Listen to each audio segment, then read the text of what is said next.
Good morning everyone. आज के इस एडिटोरियल में हम लोग बात करने वाले हैं कोविड-19 यानी कोरोना वायरस के बारे में।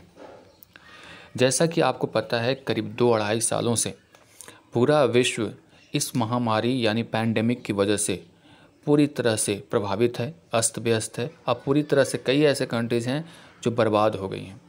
कई देशों के इकोनॉमिक कंडीशन इतने बुरे हो गए हैं कि उनकी जो अर्थव्यवस्था या जीडीपी कह लो वो माइनस में चल रही है, और उसमें भारत भी शामिल है। हालांकि समय के साथ थोड़ी देर राहत मिली है और हम लोग फिर से आगे बढ़ ही रहे हैं कि फिर से एक खतरा मंडराना शुरू हो गया है। आप न्यूज़पेपर के माध्यम से, न्यूज़ चैनल्स के माध्यम से आपने पढ़ा या देखा होगा, जिसमें साउथ अफ्रीका में एक नए वेरिएंट इसका नाम दिया गया है, हालांकि वो कोविड-19 का ही प्रकार है, उसको एक नाम दे दिया गया है, मैक्रोन है ऐसा कुछ। तो उसी के बारे में हम लोग बात करेंगे कि एक नया वेरिएंट सामने आया है जिसकी वजह से पूरा विश्व फिर से डर रहा है। अब बात हो रही है कि ये साउथ अफ्रीका से आ रहा है और साउथ अफ्रीका के साथ कई देश अपना संबंध यानी जो यात्रा है वो बंद कर दिए हैं, यानी फ़्लाइट्स वगैरह उसके लिए बंद हो गई है। तो क्या एक साउथ अफ्रीका को सज़ा नहीं दी जा रही है? तो इस तरह की बातें हैं इसमें। दूसरी बात ये भी है कि आप वैक्सीन की सप्लाई पे जो सक्षम देश हैं अपने अपने राष्ट्र में, अपने अपने देश में अपने अपने नागरिकों को टीका उपलब्ध कर पा रहे हैं, लेकिन जो सक्षम नहीं है उनके लिए कोई नहीं सोच रहा है। तो जब तक इस टीके से पूरे विश्व को अगर वैक्सीनेटेड नहीं कर पाएंगे तब तक ये प्रॉब्लम आता रहेगा, ये कहा जा रहा है इस एडिटोरियल में। तो ओमिक्रॉन नाम दिया गया है, जो वेरिएंट नया है उसके बारे में है। ओमिक्रॉन इस जो है WHO के द्वारा इसका नाम दिया गया है। चलिए बात करते हैं इसके टाइटल की। Scale up supplies. Scale up का मतलब होता है इंक्रीज़ करना, बढ़ाना। सप्लाईज़ का मतलब उपलब्धता, यानी विश्व को करना क्या चाहिए कि जो वैक्सीन की सप्लाई है उसको क्या करना चाहिए, बढ़ाना चाहिए, दूसरे देशों को देना चाहिए। एडिटोरियल बात करेगा ऑन ओमिक्रॉन वेरिएंट के ऊपर। आगे देखते हैं क्या लिखा हुआ है। देखिए यहाँ पे लिखा हुआ है vaccines should be made widely available across the world. Vaccines को पूरे विश्व में व्यापक तौर पे उपलब्ध करवाना चाहिए, पूरे विश्व में। If the pandemic is to end, अगर पैंडेमिक को पूरी तरह से ख़त्म करना है तो पूरे विश्व को ये चाहिए कि पूरे विश्व में कोई भी ऐसा देश न रहे जहाँ पे वैक्सीन्स ना पहुँच पाए। इसको वाइडली अवेलेबल कराना पड़ेगा। एक नई new Greek tragedy has risen with the World Health Organization. एक नई ट्रेजेडी सामने आई है किसके साथ? वर्ल्ड हेल्थ ऑर्गेनाइजेशन के पास, जिसका नाम दिया गया है डेजिग्नेटिंग ओमिक्रॉन। जिसका नाम क्या दिया गया है? ओमिक्रॉन।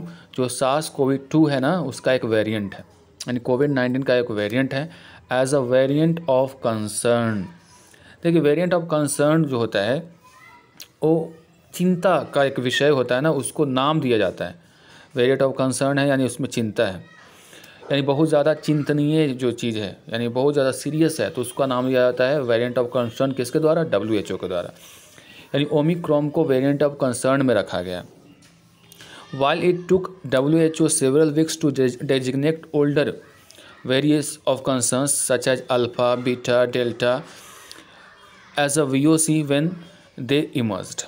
कह रहा है कि जबकि कई वीक्स लग गए थे जब VOC यानी जो नए वेरिएंट आए थे अल्फ़ा, बीटा, डेल्टा, इसको VOC यानी वेरिएंट ऑफ कंसर्न नाम देने में कई वीक्स लग गए थे। यानी कहना ये चाह रहा है कि जब इसके और वेरिएंट आए थे जैसे अल्फ़ा, बीटा, डेल्टा, तो उसको इतना सीरियसली नहीं लिया जा रहा था। उसको कई वीक्स के बाद इसको वेरिएंट ऑफ कंसर्न के कैटेगरी में रखा गया था। लेकिन इसकी बात अगर करें, यानी ओमिक्रॉन की बात करें, तो ओमिक्रॉन को जल्द ही इसको वेरिएंट ऑफ कंसर्न में रख दिया गया। In the case of Omicron, वही चीज़ लिखा हुआ है। अगर ओमिक्रॉन की बात करें, विच वाज फर्स्ट कन्फर्म्ड इन बोस्टवाना, जिसको सबसे पहले कहाँ कन्फर्म किया गया? बोस्टवाना में। It moved without even waiting for reports, ये बिना रिपोर्ट का इंतज़ार किए हुए ही इसको वेरिएंट ऑफ कंसर्न में रख दिया गया। यानी variants increase likelihood to cause disease and whether it is denting the normal public health response. और ये बिना रिपोर्ट आए हुए कि ये जो वेरिएंट है वो कैसे इंक्रीज़ करेगा, कैसे डिजीज काउज करेगा और हमारे जो हेल्थ है उसको कैसे रिस्पॉन्ड करेगा, ये सब जाने बगैर इसको VOC में रखा गया, वेरिएंट ऑफ कंसर्न में रखा गया। यानी कहना ये चाह रहा है कि ये इतना सीरियस है कि इसका जो भी WHO इंतज़ार नहीं किया कि इसको VOC में लाने में टाइम लें, उस पर ज़्यादा रिसर्च करें, रिपोर्ट आने दें। इसकी जो रफ्तार इतनी तेज़ है बढ़ने की, उसको लेकर के जल्द ही इसको वेरिएंट ऑफ कंसर्न में रख दिया। Omicron has now been confirmed in South Africa. Omicron अभी कहाँ पे कन्फर्म किया गया है? साउथ अफ्रीका में भी पाया गया है, बोत्सवाना में हो गया, द UK में हो गया, यूनाइटेड किंगडम, जर्मनी में है, इटली में है, और ट्रैवलर्स जो कि इससे प्रभावित हैं, यानी जो यात्री इससे प्रभावित हैं, वो नीदरलैंड्स में भी हैं और इजराइल में भी हैं। इन देशों में इसका फैलाव कम या ज़्यादा हो चुका है। इट रिपोर्टेडली का मतलब होता है एक रिपोर्ट के अनुसार, हैज़ ओवर 50 म्यूटेशंस, इसके 50 म्यूटेशंस हैं, यानी इसके वेरिएंट्स हैं, 32 of which are on the spike protein, और जो जिसमें 32 है वो पूरी तरह उछले स्तर पे है, यानी ज़्यादा हानिकारक है। Which binds to human cells, जो किससे जुड़ जाता है? ह्यूमन के सेल्स से, and is the preferred target of for vaccines, और वैक्सीन्स को भी अपना शिकार बना सकता है, यानी इस पर वैक्सीन्स का उतना असर नहीं दिख सकता है। Several of the mutation confirm the virus resistance to monoclonal antibodies, जो हम लोग ले रहे हैं वो एंटीबॉडीज़ का निर्माण करता है, उसको हम लोग बोलते हैं मोनोक्लोनल एंटीबॉडीज़। तो इसमें थोड़ा सा रेजिस्टेंस है, यानी इसका असर इसमें दिखता है। अब इसकी और भी जो हमारा एंटीबॉडीज़ का प्रकार दिया हुआ है, सच एज ETB, मैव नाम दिया हुआ है, सब पढ़ लेना है। एंड देयर कॉम्बिनेशंस, यानी ये जो कुछ एंटीबॉडीज़ हैं जिसका इस पे प्रभाव है, लेकिन कुछ ऐसे भी हैं जिसका प्रभाव इस पे नहीं भी है। यानी कुल मिला के कहें कि जो वैक्सीन है पूरी तरह से इससे फाइट करने में सक्षम नहीं है। Antibodies are first line of defence against viral infection. जैसा कि आप लोग जानते हैं कि एंटीबॉडीज़ जो होता है पहला डिफेंस करने का तरीका, बचाने का तरीका होता है किसके खिलाफ? वायरल इन्फेक्शन के खिलाफ। And MABs are used in treatment, और ये जो है ना जिसका नाम है मोनोक्लोनल एंटीबॉडीज, जिसका इस्तेमाल किया जाता है ट्रीटमेंट करने के लिए। हाउएवर, हालांकि it is important to emphasise that, इस बात पे जोर देना ज़रूरी है कि every single mutation does not independently increase virulence. यानी इस बात पे जोर देना ज़रूरी है कि अगर सिंगल म्यूटेशन है, अकेले अगर कोई म्यूटेंट आता है तो अकेले ज़्यादा वायलेंस का मतलब होता है खतरा या फिर कमज़ोरी, किसी व्यक्ति को ये नहीं फील करवा सकता है। And combinations of them might sometimes temper, लेकिन उनका कॉम्बिनेशन यानी साथ में अगर मिल करके आएंगे तो परेशान कर सकता है। एंड समटाइम्स एग्रीवेट, कभी कभी ये बढ़ सकता है वायरस प्रॉपर्टीज़, और वायरस के जो प्रॉपर्टीज़ हैं वो भी बढ़ सकता है। यानी अगर सिंगल आता है कोई म्यूटेंट तो ज़्यादा हानिकारक नहीं होता है, ज़्यादा हमको कमज़ोर नहीं करता है, लेकिन वही अगर कॉम्बिनेशंस में आता है, एक साथ मिल करके आता है तो परेशान कर सकता है, ये कहना चाह रहा है। The virus has been detected in comparable numbers in only South Africa, Gauteng province लिखा हुआ है, यानी इस जगह पे पाया गया है ज़्यादा इसको अगर कंपेरेटिवली देखें तो। But the variant comprises over 90% of the fraction of genomes from those who tested positive there within just 10 days। कह रहा है कि जो variant comprises over 90% of fraction, यानी जो वेरिएंट इसका आया उसमें 90% फ्रैक्शन देखने को मिला जीनोम से। फ्रैक्शन का मतलब उसका बटा हुआ उसके जीनोम्स में, यानी जीन में। From those who tested positive 3 there within 10 days, वैसे लोग जो पॉजिटिव पाए गए हैं 10 दिनों के अंदर में। Some nations have already impose travel bans on flights from South Africa, कुछ ऐसे भी देश हैं जिन्होंने पहले ही इम्पोज कर दिया, इम्पोज मतलब लागू कर दिया है ट्रैवल बैन को, यानी ट्रैवलिंग को बैन कर दिया है साउथ अफ्रीका से, कोई भी फ़्लाइट वगैरह नहीं आएंगे। गिवन दैट, गिवन का मतलब होता है कंसिडरिंग दैट, इस बात को ध्यान में रखते हुए कि Omicron is a variant of the virus, Omicron एक वेरिएंट है, एक प्रकार है वायरस का, that can be detected by the PCR test, जिसको PCR टेस्ट के डिटेक्ट यानी पता लगाया जा सकता है।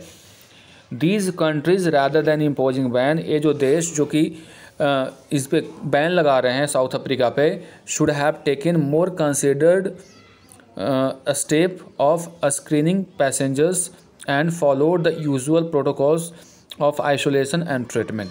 कह रहा है कि जो बैन लगाने के बजाय, चूँकि इसको आप PCR टेस्ट से पता लगा सकते हैं कि कौन वेरिएंट, कौन पॉजिटिव है या नहीं है, तो ऐसे में बैन लगाना सही नहीं था। इसके जगह पे आप प्रोटोकॉल को फॉलो करते, पैसेंजर्स को स्क्रीनिंग करते और उनको भी अगर पाया जाता तो आइसोलेशन में रखते या फिर ट्रीटमेंट करते। तो ये होना चाहिए था। आपको किसी देश को अगर कोई ईमानदारी पूर्वक अगर आपको बता देता है कि हमारे यहाँ पाया गया है ऐसा वेरिएंट, तो उसको सज़ा नहीं, उसके साथ रहना चाहिए, ना कि उसको ही बैन कर दो। जैसे चाइना में जब ये मामला आया था तो उसने छुपाया, तो जब छुपाया तो पूरा विश्व में फैल गया। अगर वो नहीं छुपाया होता तो वहीं पे इसको एंड कर दिया जाता, उसको कंटेन कर लिया जाता। तो वही यहाँ पे कहने की कोशिश की जा रही है राइटर के द्वारा कि जब कोई देश, साउथ अफ्रीका ऑलरेडी बता चुका है आपको, तो ऐसे केस में उनके ऊपर आपको ये नहीं करना चाहिए, बैन नहीं लगाना चाहिए। उसके जगह पे आपको करना क्या चाहिए था कि जो भी पैसेंजर्स आते हैं उसका सही से प्रोटोकॉल फॉलो करते हुए एक PCR टेस्ट करवाते। PCR टेस्ट करवाने के बाद अगर पॉजिटिव पाया जाता तो आइसोलेशन वगैरह की व्यवस्था जैसे हो रहा था वो करना चाहिए था। India has done well, Bharat ने बहुत अच्छा किया है अभी तक। सो फार का मतलब होता है अभी तक, टू अधेर टू मतलब क्या होता है, पालन करना, the system and observing caution, यानी सिस्टम को फॉलो किया है और जो भी सावधानी है उसको बरता है। आगे देखते हैं, detecting a variant in a country does not imply it originated there. अगर कोई देश में कोई वेरिएंट पाया जाता है तो इसका मतलब ये नहीं है कि वहीं उसकी उत्पत्ति हुई है। Travel bans punish South Africa for its transparency and forthrightness in alerting the world to the variant. जो ट्रैवल बैन लगा करके एक तरह से साउथ अफ्रीका को पनिश किया गया है, किसके लिए, ट्रांसपेरेंसी के लिए और फोर्थराइटनेस के लिए। ट्रांसपेरेंसी का मतलब होता है निष्पक्षता और फोर्थराइटनेस का मतलब होता है स्पष्ट रूप से किसी चीज़ को कहना। In alerting the world to this variant, यानी जो विश्व को इस वेरिएंट के लिए साउथ अफ्रीका ने अलर्ट किया बिना कोई लाग लपेट के, छुपाए हुए, ट्रांसपेरेंसी के साथ, उसी की सज़ा साउथ अफ्रीका को मिल रही है कि आप जो अगर छुपा लेता तो फंस जाता पूरा वर्ल्ड। तो वही कहना चाह रहा है कि साउथ अफ्रीका को तो गलत सज़ा मिल रही है ना, क्योंकि बेचारा ट्रांसपेरेंसी के साथ पूरे विश्व को अलर्ट किया नए वेरिएंट के बारे में और उल्टा उसी पे बैन लगा दिए।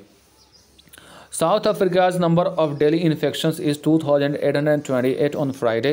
अगर साउथ अफ्रीका के मामले को देखें तो टोटल नंबर ऑफ इन्फेक्शंस जो थे 2828 थे फ्राइडे को। Pairs in comparison to daily numbers, ठीक है, थोड़ा सा फीका पड़ा है अगर डेली के कंपेयर से करें तो। इन द यूनाइटेड स्टेट्स, अगर यूनाइटेड स्टेट्स की बात करें से कंपेयर करें तो जर्मनी एंड ब्रिटेन, इनसे थोड़ा कम पड़ा है। However, a little over 10% in Africa have received one dose.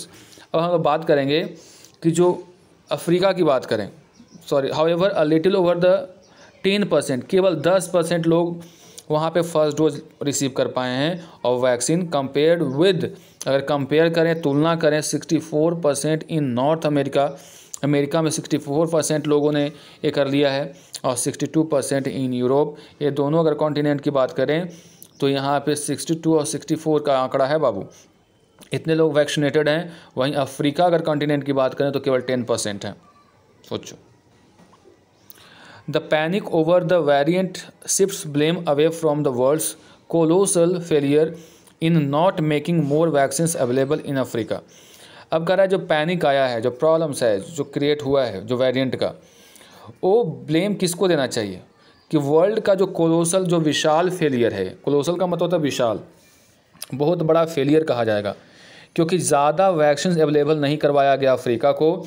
Even as many countries roll out third doses, और कई ऐसे देश हैं जो अपने देश में तीसरा डोज तक शुरू कर दिया। वहीं साउथ अफ्रीका की बात करें यानी अफ्रीका कॉन्टिनेंट की बात करें, वहाँ पे अभी 10% ही फर्स्ट डोज के साथ हैं। तो ये बहुत बड़ा फेलियर माना जाएगा पूरे विश्व का, एक बहुत विशाल फेलियर इसको कहा जा सकता है कि आप अपने बारे में सोच रहे हैं, आप प्रोटेक्शनिज्म अपना रहे हैं, अपने देश के बारे में सोच रहे हैं, आपको दूसरे देशों के बारे में भी सोचना चाहिए। From one day one the science was clear cut that pandemic can not end unless the whole world is vaccinated. एक बात तो स्पष्ट है कि ये साइंस क्लियर है विज्ञान क्लियर है कि इस बात को लेकर कि पैंडेमिक पूरी तरह से ख़त्म नहीं हो सकता है तब तक जब तक पूरा विश्व वैक्सीनेटेड ना हो जाए। India must scale up supplies to Covax. Bharat को भी कोवैक्स की सप्लाईज को बढ़ाना चाहिए।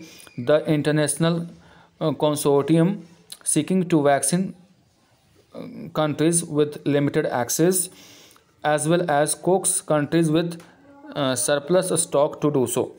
अब कह रहा है कि द इंटरनेशनल जो कंसोर्टियम है, कंसोर्टियम का मतलब होता है संघ, उसको क्या कोशिश करनी चाहिए कि वैक्सीन जो वैक्सीनेट कंट्रीज़ जो हैं इनको लिमिटेड एक्सेस के साथ सारे जो देश हैं उनको मनाना चाहिए। कोक्स का मतलब होता है मनाना चाहिए, और surplus stock to do so, और जो भी उनके पास सरप्लस स्टॉक है उसको करना चाहिए।